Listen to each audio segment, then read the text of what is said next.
27 જેટલી દીકરીઓના લગ્ન હોય અને આયોજકો બધી વસ્તુ લઈને જે ભાગી ગયા એ બહુ દુઃખની વાત છે।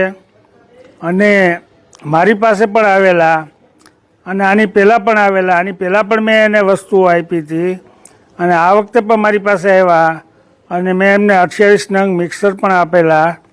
અને હર સાલ મારી પાસે તો બધા સૌરાષ્ટ્રમાંથી બધા લોકો આવતા હોય અને આવું દીકરીઓને પરણાવવાનું જ્યારે કામ આવતું હોય તો આપણે આપણાથી જે યોગ શક્તિ પ્રમાણે આપણે એને આપતા હોય યોગદાન। પણ આવું જે કૃત્ય કર્યું છે એ દુઃખની છે અને આવા લોકો ઉપર જ્યારે સમૂહ લગ્ન કરતા હોય તેવા લોકો ઉપર પરમિશન લઈ અને સમૂહ લગ્ન કરે આયોજકો કોણ છે એનો ખ્યાલ રાખવો જોઈએ।